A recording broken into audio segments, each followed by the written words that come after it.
Mr. Townsend, your mission, should you choose to accept it, is to discover what your wife and kids are doing on the internet at this very minute.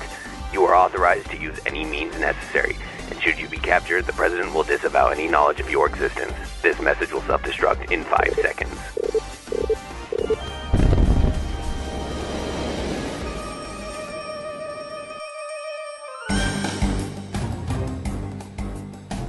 Good afternoon, everybody, and welcome to the Matt Townsend Show. I am your spy of the day, and I have accepted my challenge to figure out what on earth everybody in my family are doing. What are they doing, these crazy people on the internet? What are they looking at? Who are they talking to? I've got to find some sense of control, and the best way to do it is, of course, spying. That is the topic on the show today, folks, spying. Apparently, it's been taking charge in a lot of lives. It's been going on in schools. Principals are spying. Husbands are spying on their spouses that they're leaving. The FBI does it. The CIA, they're doing it. The National Security Agency, they're doing it. So why aren't you? That's what we're talking about on today's show. Spying on your spouse and your kids. Is it the best way to get the information you need? Are there other ways to do it? And we're going to go straight to a story that hit the news, I don't know, about a year ago or less. A guy named Leon Walker, 33, claims that he used his wife Clara's passwords to get into her Gmail account. So the police are after him because he has apparently taken her passwords, hacked is the word that the police are using, into her accounts, and now this man faces a maximum 5 years in prison for something that he's saying he didn't even do, but if he did, he didn't do it that way. He didn't hack. He had her passwords, is what he told the police. These were passwords that he actually helped her set up her website and her email accounts, so he would know these. Well, that's fine and dandy, I guess, until you start divorcing each other. And apparently he was trying to gather some information that he could bring into the divorce proceedings to kind of sway, I guess, the judge. So now the wife is upset. He's being charged, may go to trial, and is now seen as a hacker. Now, as a relationship coach, somebody that sits down with couples every single day, I can't tell you how many times I hear this. Over and over, I'm finding out couples, by the way, almost all, on the ropes, ready to just end their relationship, end their marriage. They're now out there spying on each other. And today we're going to be asking, is that what we should be doing? Is this the healthy way to live our lives? Is technology making us a little bit more neurotic? Now that we have the ability to gather more data on our spouses, are we using it appropriately? We're even going to get into the ethical side of this. We're going to be bringing on a professor of ethics and psychology who can help us with this and kind of just help us unwind it and figure out what's the best way to handle it. But first, we're going to go and talk and do one of our sweet little, we call featurettes, where we're going to learn a little bit more about spying and some of the ways today that people are going about doing it. Do you ever feel like someone's watching you? That might be a question you ask yourself monthly, weekly, or daily. And in this technology-filled world, some of us find it safe to assume that people are watching. But it might not be someone like this guy. Bond. James Bond. It seems that today, plenty of people are keeping tabs on their spouses, children, friends, and other family members, be it through Sneaking around. hiring a private eye, We have a private eye, huh? or simply using Facebook. In fact, some parents have even admitted to using Facebook to spy on their kids. Or, as Julianne Moore puts it, I also heard that you kind of spy on your kids on Facebook. Is that Lurk. true? You lurk on Facebook. You don't spy. You Okay. don't spy, you lurk. Everybody knows that. but what are the consequences of lurking? Is it okay to monitor someone's Facebook activity or check their text messages? It doesn't hurt anybody, right? One high school principal applied this logic when she created a Facebook profile to monitor her students, leading them to feel, well, like it was a violation of their privacy. And I feel like it's a violation of our privacy that she was trying to, falsely friend us as someone else. I mean, it makes me uncomfortable. Which makes us wonder where to draw the line, and if we should all assume that someone is watching.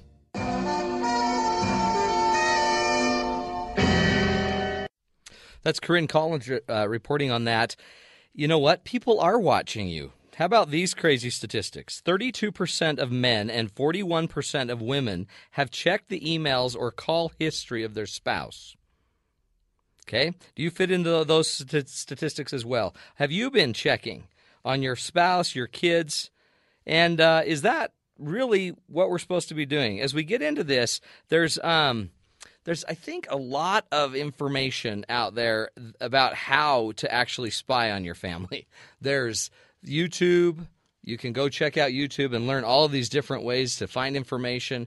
There's a lot of ways in our lives. If you just think about how we've evolved in this idea of spying. I mean, as a kid, we didn't have all this technology. What we could do is I could answer the phone, with the nice little rotary dial phone hanging in the hallway in the center of our house, and I could yell to my sisters to answer and pick up the other line.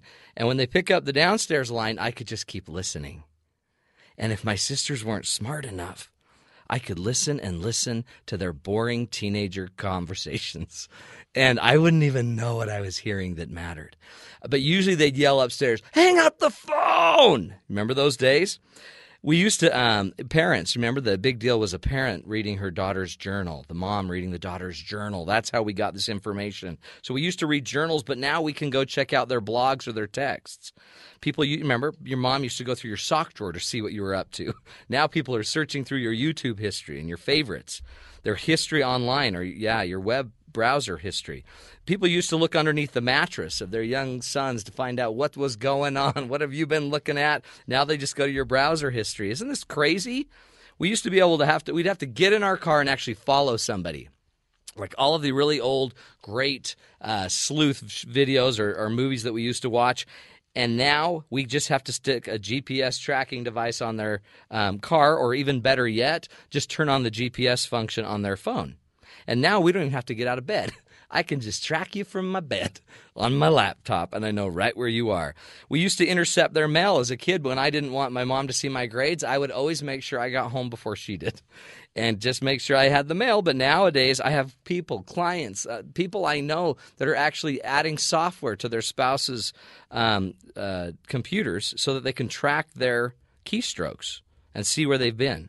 Now, I'm not sure if all of these are even are legal or illegal. The reality is, though, they're probably unethical to some degree. And so we're going to be talking about that when we come back. Dr. Joe Austinson, BYU professor of psychology, is going to be joining us, and he's going to give us an ethical take on what we should really be doing, where we're maybe crossing the line, and maybe more importantly, where we may be striking a negative chord or vibe on the relationship. Remember, on this show, we're here to not just give you ideas of how to spy. We want to help you take your relationship to the next level so we don't need to spy. I am a big believer that there needs to be transparency. We need to be honest in what we're saying. We need to be able to see what's going on with each other. And if we're going to have all this technology, one of the greatest tools I think out there is some transparency. I'm not sure it should always be hidden. It might be better that we just put the transparency out there, and we'll be talking about that as we go through the show. So be grabbing the people you love, those people that you know need to hear this message. Get them near the phone, get them near your car radio, because we're going to be going in-depth on this one. To spy or not to spy, that is the question. You're listening to The Matt Townsend Show on Sirius XM 143 BYU Radio.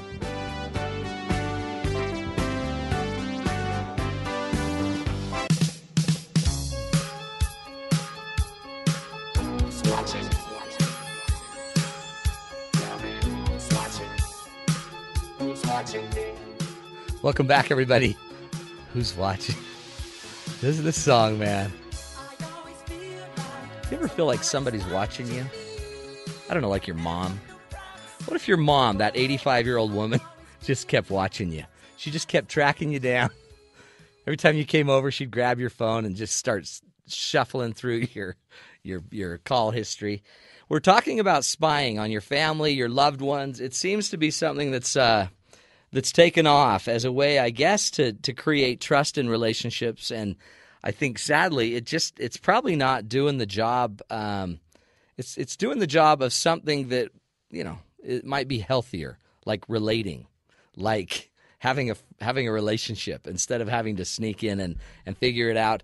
We're going to give you some ideas on that. But before we do, we want to go to our famous Thomas Brinton, who's out walking on the street. He's basically looking into what is the line between spying on your kids versus spying on your spouse. Should you be allowed to spy on your kids? Pretty much everyone I talked to agreed that it's okay in most instances. After all, it's your job to teach them and help them make right choices. And of course, several mentioned that as your kids grow, you should start to give them more and more privacy.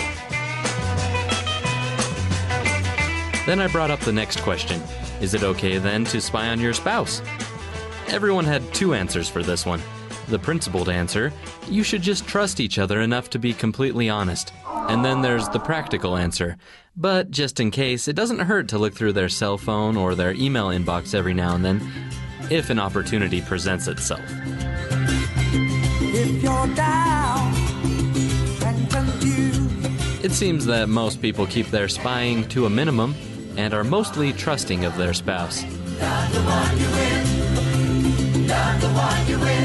However, for some people, it can become an obsession. This must be a pretty large group, too, in order to keep companies like eBlaster and Spouse Spy in business. These are both software programs that can track everything your spouse does on their computer, cell phone, GPS, you name the device, it can watch it like a digital hawk. The blog on Spouse Spy's website is filled with twisted advice like, the best way to know the truth whether or not your partner is cheating on you is to wage a multi-pronged attack on them with ePhone Tracker. You can receive emails that detail calls made, GPS locations, copies of every text, every photo/video captured, contact lists, emails, and more. And the list goes on for pages and pages. People really need to be careful too, because in most states it's illegal to spy on your spouse by intercepting digital communications. Though you are part of the same family, it can be very tempting to become Big Brother. Curiosity is a natural trait of human beings, but when curiosity becomes jealousy, becomes obsession, it can spell disaster for couples. Welcome back, everybody. That's Tom Brinton, walking and talking with Tom, and interesting stuff. See, to me, this is the key to why this is such a difficult topic, because relationships are so important, right? You can't afford them to die, and we all have suspicions and fears, and we don't want to just let our relationship, fall apart because we weren't paying attention. And yet, if we're starting to spy, it's already probably falling apart. And so, let's try to uncover this, figure out what maybe are some ideas for how to do this better. We're going to visit with Professor of Psychology, Dr. Joe Austinson. And Joe's been on the show before. He's done a lot of work in ethics, taught graduate-level ethics program, and he likes to be called the myth, the legend. And he is an expert. No, he's not. He's not an expert in spying, but this is a big discussion. He and I were talking about it on the break. And give me your view on this, because it's kind of, the minute we're using the word spy, that's a big word. Sure. We've already kind of violated the trust. We've breached something, haven't we? Yeah. Well, I guess, like I was saying, I think that relationships have to begin with trust, right. Especially a marriage relationship. That's my expertise, marriage relationships.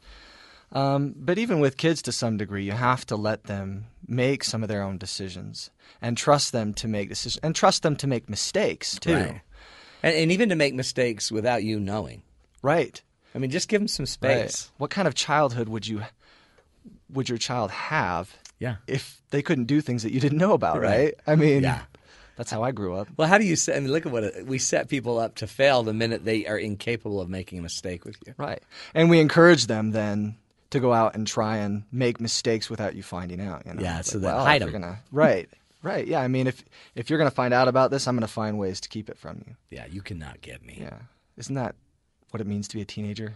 Yeah. Well, if all the listeners think back to your teen days, how much really did your parents know?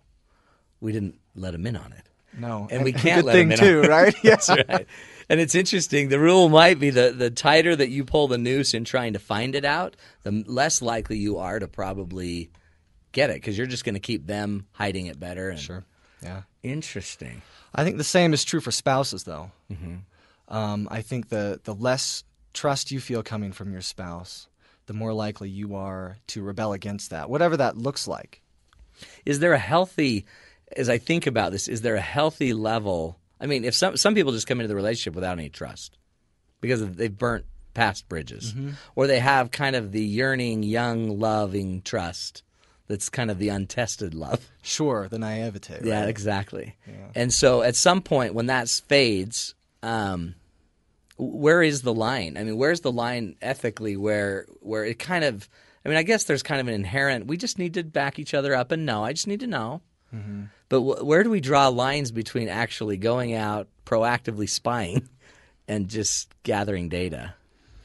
Well, I think a lot of it, especially when it has to do with human relationships at the level of a marriage where you're dealing with two adults, it seems to me that there has to be some sort of agreement between the two that some spying is going on. Yeah. Now, clearly that seems counterintuitive, right? Because spying is supposed to be something that you do without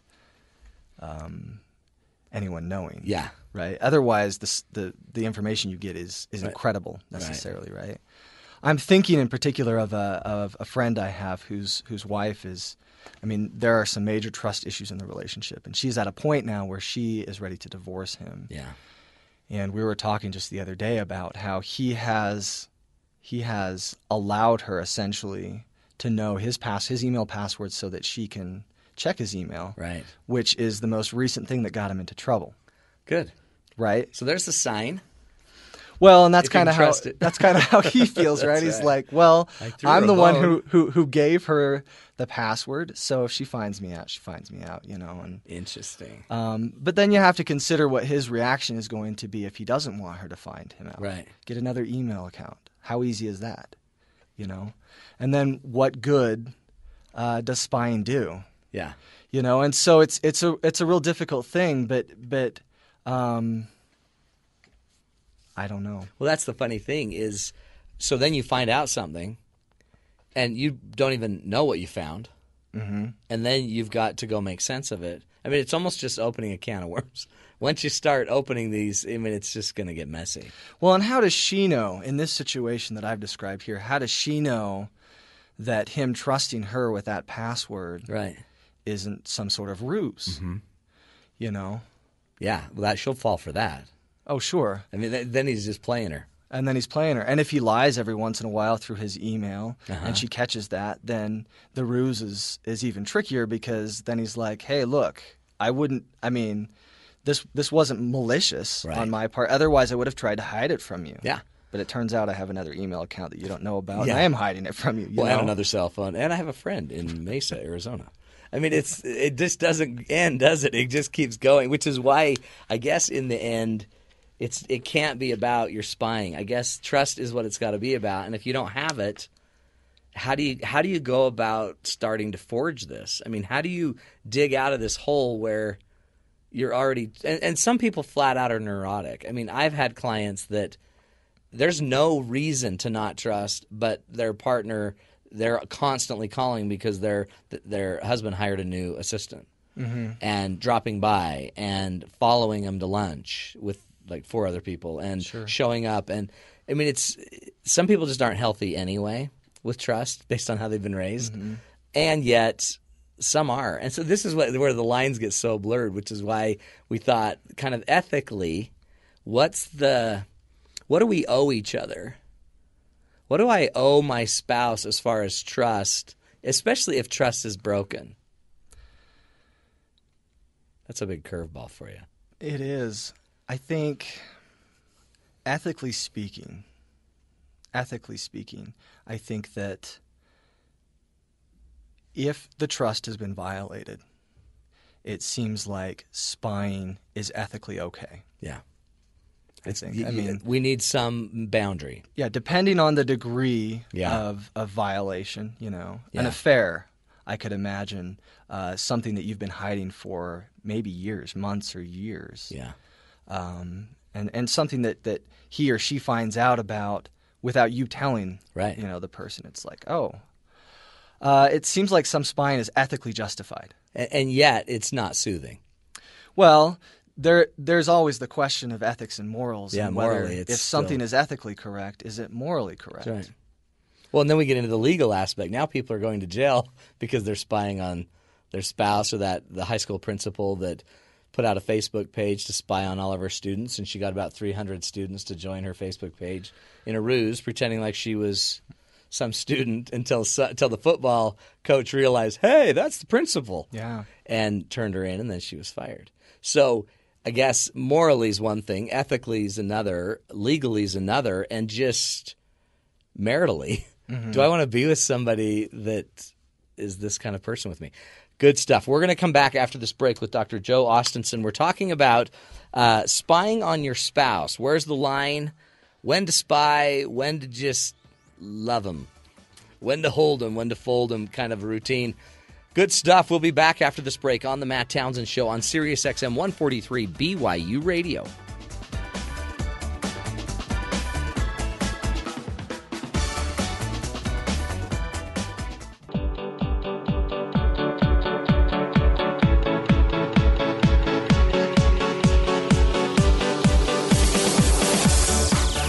Welcome back, everybody, to the Matt Townsend Show. We're here with Professor Joe Austinson, BYU professor of psychology, and does a lot of work with marriages and family, as well as some ethics. And we're talking about spying on the people we love. And I only spy on you because I love you. It's like a spanking. It's something you need and I do. And there's a real side to this, because what do you do when trust is being violated and you don't want to be hurt anymore, which is probably why they're spying. So, Dr. Joe, give us your take on this. When you think of this, you're already behind the 8 ball if you're spying. Mm-hmm. So trust is already in a deficit, and you're not going to probably be able to talk your way out of it unless you happen to find a gold mine of corrupt behavior. Right. Then you win, but you lose.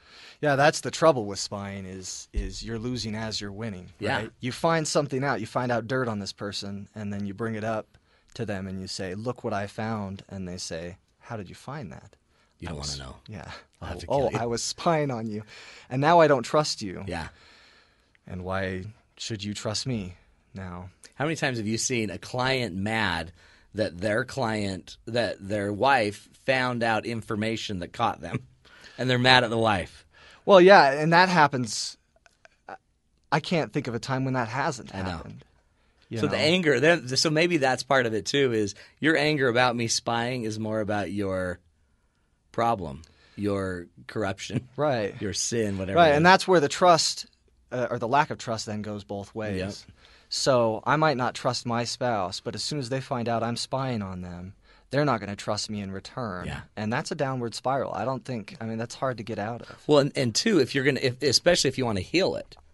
Right. So if you don't care about, if you just want scorched earth, let's just blow it up. I don't need to trust you. I got you red-handed. But if I want to try to save it, that's why with children it might be different. You've got to figure out another way to do it. Yeah, and in marriage it seems like that kind of gets to the heart of the problem with spying, right? Who are you spying for? What are you spying for? Because if the spying works out the way you think it's going to work out, it's probably going to hurt the relationship. Yeah. And if that's what you're hoping to do, then I think spying is that's a great idea. It's a great tool. I want fodder for my divorce so that I get custody of the children or I get more than half the house. Then spying seems like a good way of going about doing it. Which is why they're hiring private eyes, gathering data. Right. But there's the scorched earth kind of approach. Yep. So to me, I see a difference between transparency and spying. But see, like setting up transparency. Like, let's set up some rules. Like, let's say somebody was using their phone to call a friend that they found on Facebook, an old boyfriend or girlfriend.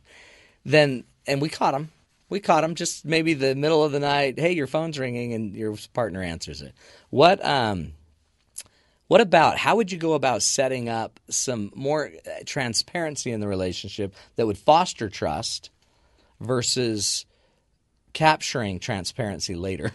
Well, I guess that goes back to something I said earlier, and you sort of have to agree. You have to be able to agree on sort of terms, right? Yeah, boundaries or whatever. So, okay, look, I'm not cheating on you with this guy, with this girl, I guess in my case, Yeah, right? yeah, that one.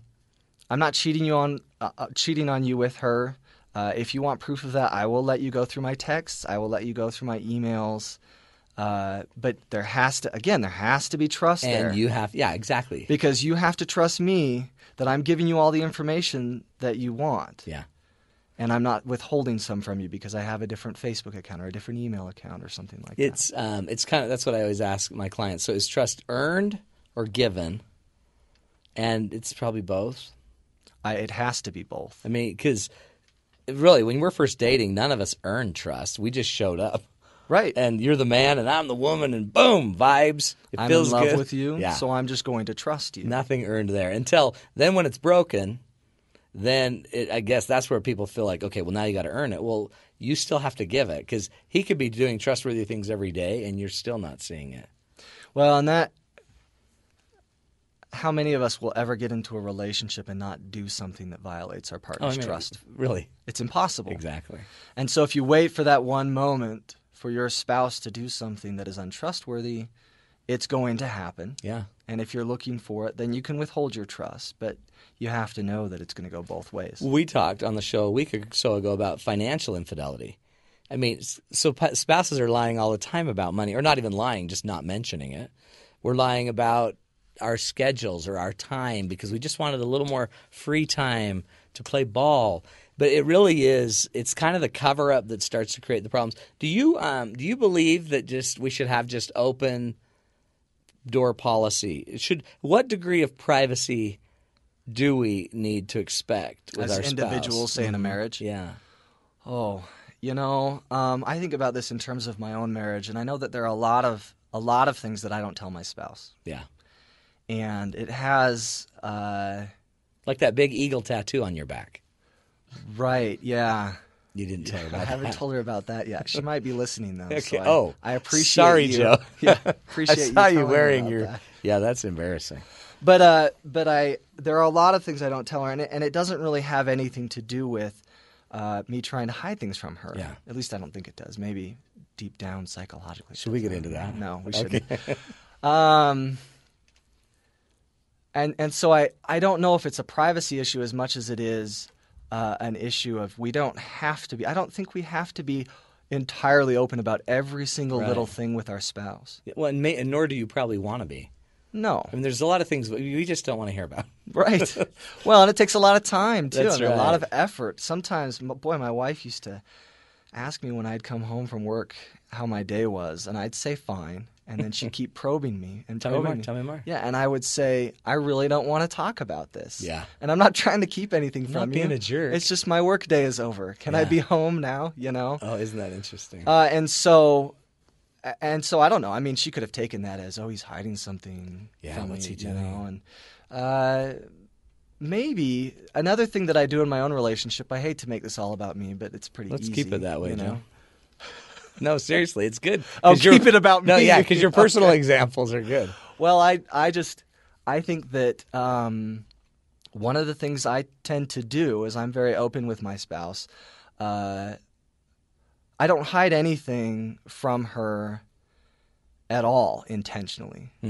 So there's a lot that I don't say to her. But there are times, for example, if I have, say, a coworker that I find attractive, Yeah. and it comes to my mind when I'm in her presence, I might say it to her. And I don't know that I'm trying to protect myself, but there's a sense in which that is protecting. Yeah. Because I can say, hey, look, I'm willing to admit to you that I'm human and I have these frailties. Yeah. But I still love you. Well, and that's full disclosure. I mean, that Yeah. to me creates trust because that's something you wouldn't have to say. That's It's what a true, lot of people yeah. would say. Oh yeah, Joe, you don't say that. Well, and one thing that I'm doing is I'm trusting her with that information. And she's honoring And it. I'm saying, look, I'm going to trust you with this information. And what I'm trusting you to do is understand that in spite of the fact that I find her attractive, Yeah. I still choose to love you. That's so great. And she'll receive that. So that's probably a sign of high trust anyway. Sure. That's something you might not want to throw out there if you've just had a low trust moment. Oh, no, please. I'm not making recommendations No, just but for the record. to me, that's a big deal. That's a high level standard of maturity. That's Well, and great. I think it's a giving of trust to my Yeah. wife. And it's not trusting her to not sneak around and tell her lady Yeah. friends. It's trusting her to to know that I still love her. Yeah. And that even the things I say to her, I'm trying to be human with her and say, this is who I am, but I still love you. Well, and honestly, we just don't do this well. And I love the idea that if you're out there listening and you're sitting there mad that your partner isn't sharing stuff, it's a relational issue. This is a relationship issue. Goes this is both a ways. gauge of what's going on between you two in the relationship. This isn't just that they're evil. This is that there's an issue. Right. And sometimes if you find yourself not trusting your spouse, oftentimes you're also not giving your trust to them. I mean, I think there's a sense in which you're projecting yourself on them and saying, I'm not going to trust you. I don't even trust myself, You don't know that. See, I love that. Do you what recommendations do you give to people that have kind of already violated this? How do they go about actually starting to extend that trust more? What do they do? So instead of spending all of your energy figuring out ways to follow your partner all the way to work and then hide behind the mailbox, what should they be doing to extend the trust? I don't know. Okay. But I think that, Well, so we're good. done. All right. Anyway, thanks for coming, Dr. Joe. No, I don't really know. I'm tempted to say the one thing you always have control over. Let me just say something more about spying, because I think spying has a lot to do with trying to take control over the relationship. Yeah. And there's a sense in which I think we've sort of come to the agreement, at least the two of us. Yeah, we're together on that it. That there is no way to absolutely be in control. Right. But there is one thing we do have control over, and that is what we give to the relationship. And it seems to me like the best place to start is to start by giving. Yeah. And I know that's a difficult thing to do. This goes back to the vulnerability issue, to being vulnerable. The more you give, the more you place yourself out there to be taken advantage of. That's it, the risk. Right? It's a risk. But at the same time, I think the way we tend to respond as people to others who give to us, I hope this is true. I'm probably wrong about this, but we tend to want to give in return. Yeah. And I don't know if that's certainly been true in my life. I know that there have been times when I have given and been taken advantage of. But how can you avoid that risk? Right. Well, and in fact, I don't know that you can, and I don't know that you can grow without it, the turtle metaphor. So the turtle doesn't get anywhere till it sticks its neck out. And at some point, you probably need to stick your neck out and be willing to extend. It's scary. You're vulnerable. Mm-hmm. The soft parts are showing. Right. Your head could be lopped off. And you might just find peace because now you're not chasing the shadows. And you're in control of the one thing that you can be in control right. of. You've got your peace. Yeah. That's huge. I mean, but it's not as fun. They don't make movies about that. No, unfortunately. Or maybe fortunately. I don't know if we'd go see them. Well, it's interesting. If you notice just the Bond and all those movies, they're all just running. It's chasing. It's hiding. Yep. It's fear. It's so fear motivated. And the minute you're chasing and running your partner, what have you become? Yeah. I mean, and I used to be a divorce mediator, and it's a nightmare. It's a nightmare. The minute one of them says, yeah, I've got an attorney, it is game on. Yep. Because now the other one's got one. And, well, then I'm going to go into your business account. Well, fine. Then we'll just talk about your DUI. Well, my DUI has been expunged. Well, it doesn't matter. It still happened. Yeah. So you're not a fit parent. Oh, you're saying, and then game on. It goes from cooperation to competition very quickly. And what do we win? What do the kids win? Yeah. What does anybody in the family win but a lot of stress? Yep. The other thing, I guess, too, is the minute you're out there and you're starting to hide something, you've got a problem. The minute you're hiding it and you're hiding it for a reason. See, yours were just kind of, there was just kind of no need. There was no intent to be malicious. There's a great quote by Napoleon that says, "Do not ascribe to malice that which is adequately explained by incompetence." Oh, you're calling me incompetent. Yes, Sorry. Don't take offense. That was not intended to be malicious. That was my incompetency in saying that. So, great stuff, Dr. Joe. Dr. Joe Austinson from Brigham Young University, professor of psychology. How can they reach you if they have questions or if they just want to ask you if this was ethical? Yeah, I don't know. They can email me, Joseph_Austinson, OSTENSON, at BYU.edu. Perfect. You're going to get a lot of mail now. We'll see. Dr. Joe, thanks for coming in. Interesting topic. We'll be back with more right here on the Matt Townsend Show on Sirius XM 143 BYU Radio.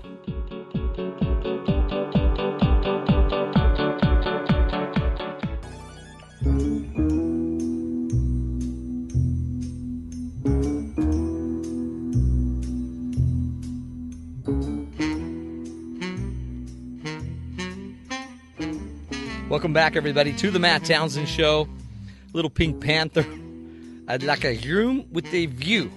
Good stuff, folks. We've just been talking about spying. To spy or not to spy on your spouse. And we're now going to get into just a quick overview of technology and how it can ruin your life. Of course, we've been discussing it through the program. This technology makes it a little easier for us to find our way through some of these things, especially, hopefully, building healthier relationships. But it can also lead to some spying and can ruin our lives. Back in 1995, there was this new thing called the Internet. It was cool. It was scary. And Hollywood's visionary writers at the time had a pretty good thumb on how it was about to ruin our lives. Every trace of our existence is computerized. How long would it take to track her? Depends on how long she stays online. The market panicked as officials suspended trading. The Department of Water and Power in Atlanta, LAX. We've lost radar contact. They're manipulating her world and erasing her identity. We've got an outstanding warrant for Ruth Marks on federal charges. I am Angela Bennett. You know, seeing these laptop computers that are about the size of a small SUV running ancient software programs, it just kind of robs the villains of their scariness. And 17 years later, not a single boogeyman has ever used the Internet to ruin my life. Not even once. But the movie scriptwriters in 1995 probably never could have envisioned the massive numbers of ways that a massive number of people are using the Internet every day to ruin their own lives. Back in the 90s, TV and maybe those magazines you see at the checkout counter were the only places you'd ever find an altered image, you know, the kind where women subconsciously start comparing themselves to unrealistically skinny models. Today, Photoshop is cheap. You probably see dozens of altered images every single week just on ad banners. And the market's there. The web loves to soothe human vices. Yesterday, we talked a bit about online game addictions. Pornography addictions are also having a quiet but massively erosive effect on relationships and marriages. Ended up with a very serious problem, and it lasted for 25 years, destroyed a marriage. But even the young who still live in a world filled with cooties, circle, circle, dot, dot, now you got the cootie shop. You know, they're still ruining their lives through cyberbullying, where they send mean text messages and picture messages and post cruel videos to the web. As parents, we'd like to think my kid would never become a bully. And teens sometimes even send nude photos of themselves, or worse, of others.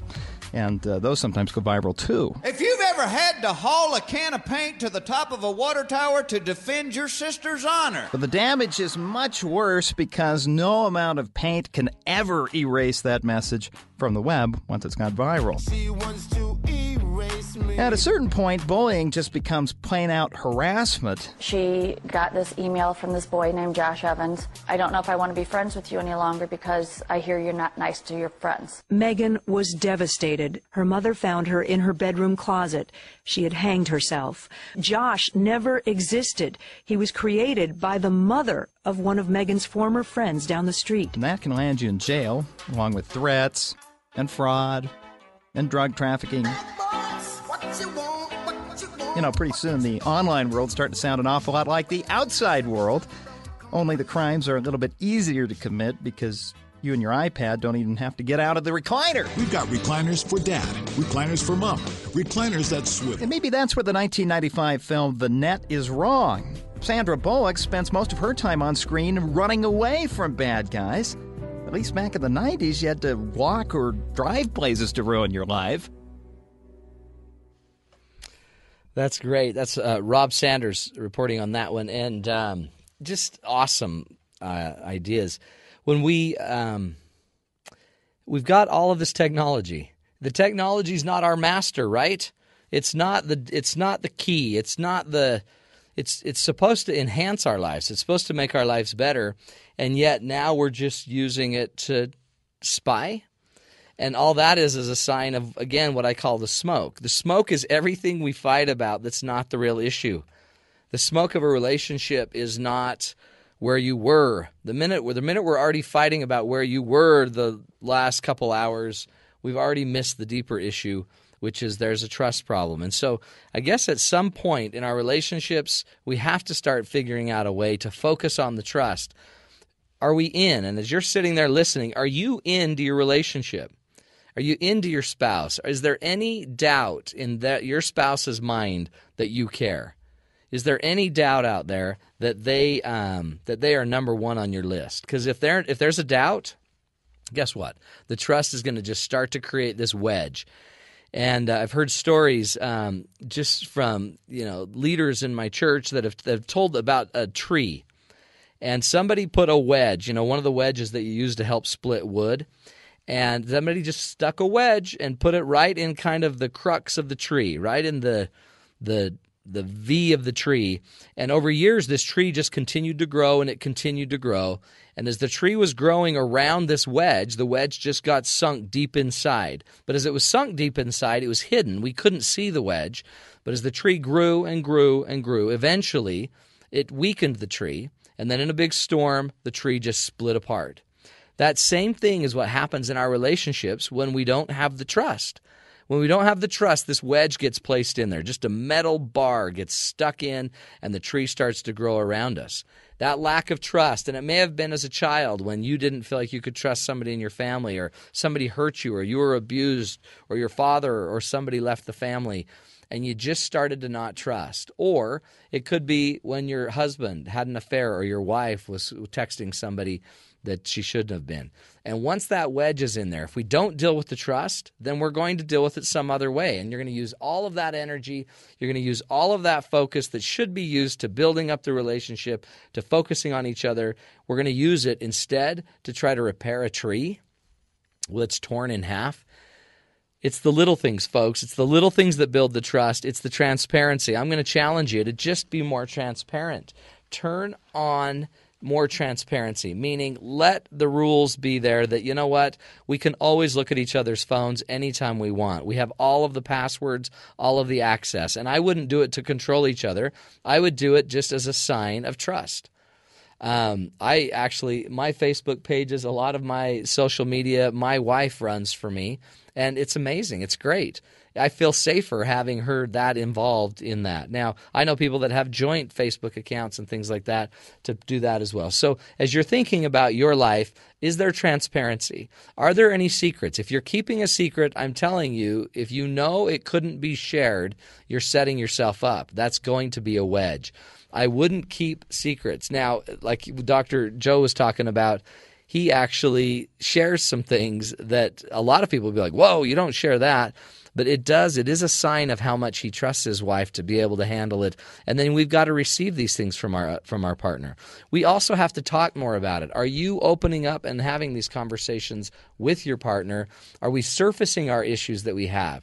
One of the things I would always ask yourself is, you know what, if I'm feeling it, if I'm worried about it, I'd bring it up. There are signs of affairs and infidelity. It doesn't have to mean that they are being unfaithful. It could just simply mean they're busy, they're hiding, they're afraid to tell you stuff, they're sneaking stuff. And it doesn't always mean an affair. It could just simply mean they're hiding money.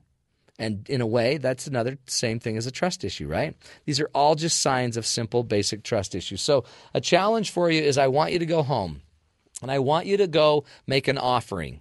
What is something you can offer to your spouse, to your children, to start opening up the dialogue and the discussion?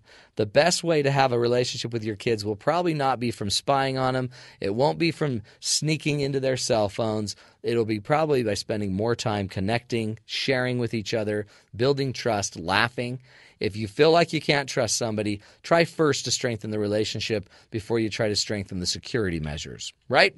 Appreciate you listening, folks. We are here again. Remember, Monday through Friday, 3 o'clock Mountain Time, 5 o'clock Eastern Time, The Matt Townsend Show. Join us anytime you'd like and bring your friends. You can also follow us on Twitter at BYU Radio and Facebook, BYU Radio. And you can email me as well anytime you want at matt@matttownsend.com. Appreciate you listening to us. We'll be here tomorrow. Come tune in right here on the Matt Townsend Show on Sirius XM 143 BYU Radio.